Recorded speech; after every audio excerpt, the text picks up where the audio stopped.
തലശ്ശേരി നഗരസഭാ പരിധിയിലെ തെരുവ് കച്ചവടക്കാർക്കുള്ള ലൈസൻസ് വിതരണം ആരംഭിച്ചു. അനധികൃത കച്ചവടക്കാർക്കെതിരെ നടപടി സ്വീകരിക്കുന്നതിന്റെ പ്രാഥമിക നടപടിയുടെ ഭാഗമായാണ് അർഹരായവർക്ക് ലൈസൻസുകൾ വിതരണം ചെയ്തത്. പുതുതായി രജിസ്റ്റർ ചെയ്ത 150 പേർക്കുള്ള ലൈസൻസിന്റെ വിതരണോദ്ഘാടനം പഴയ ബസ് സ്റ്റാൻഡ് പരിസരത്ത് നടന്ന ചടങ്ങിൽ തലശ്ശേരി നഗരസഭാ ചെയർപേഴ്സൺ KM ജമുന റാണി ടീച്ചർ ഉദ്ഘാടനം നിർവഹിച്ചു. അർഹരായ മുഴുവൻ പേർക്കും സർട്ടിഫിക്കറ്റുകൾ ലഭിച്ച ശേഷം അനധികൃത കച്ചവടക്കാർക്കെതിരെ കർശനമായ നടപടി സ്വീകരിക്കും. ചടങ്ങിൽ വൈസ് ചെയർമാൻ MV ജയരാജൻ അധ്യക്ഷത വഹിച്ചു. Health inspector A Anilkumar, M Lipin, CO Vijila, കൗൺസിലർമാർ, തെരുവ് കച്ചവടക്കാരുടെ സംഘടനാ നേതാക്കൾ, വ്യാപാരികൾ ഉൾപ്പെടെയുള്ളവർ പങ്കെടുത്തു. ഒരു ആധികാരികത്വമില്ലാതെ കച്ചവടം നടത്തി വരുന്ന വിഭാഗമാണ് ഇത്തരത്തിലുള്ള തെരുവ് കച്ചവടക്കാർ.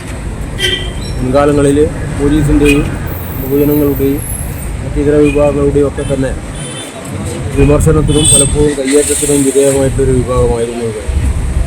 പക്ഷേ ഇപ്പോൾ നഗരസഭ എന്നുള്ള നിലയിൽ അവർക്ക് കൃത്യമായ നിലയിലുള്ള ഒരു രേഖ നൽകിക്കൊണ്ട് അവർക്ക് ലൈസൻസ് അടക്കം വിതരണം ചെയ്യുന്ന ഒരു നടപടിയാണ് നഗരസഭ കൈക്കൊണ്ടിട്ടുള്ളത്. ഇതിനാവശ്യമായ നിലയിൽ ഇന്ന് കൊടുക്കുന്ന ഈ അഞ്ച് വെച്ച് ബാക്കിയുള്ളവർക്കുള്ള ബന്ധപ്പെട്ട രേഖകൾ അടുത്ത ദിവസം തന്നെ വിതരണം ചെയ്യും. ഏതായാലും നഗരസഭയോട് ചേർന്നുകൊണ്ട് ഇവർക്ക് ഈ ഒരു അനുകൂലമായിട്ടുള്ള കച്ചവട സാഹചര്യം ഉണ്ടാക്കിയെടുക്കുന്നതിന് അവരുടേതായ സഹകരണവും നഗരസഭയുടേതായ മുൻകൈയും രണ്ടും കൂടി എത്തിച്ചേർന്നപ്പോൾ ഒരു പുതിയ തലത്തിലേക്ക് അവരുടെ വ്യാപാരത്തെ എത്തിക്കുന്നതിന് അവർക്ക് സാധിക്കും. തുടർന്നുള്ള പ്രവർത്തനങ്ങൾക്ക് നഗരസഭയുടെ എല്ലാ പിന്തുണയും ഉണ്ടാകും. നിങ്ങളുമായി ചേർന്നുകൊണ്ട് ഇനി നടത്തുന്ന പ്രവർത്തനങ്ങളിൽ ഇനി കൂടിച്ചേരേണ്ട മറ്റ് വിഭാഗക്കാരെ കൂടി കൂട്ടിച്ചേർത്തുകൊണ്ട്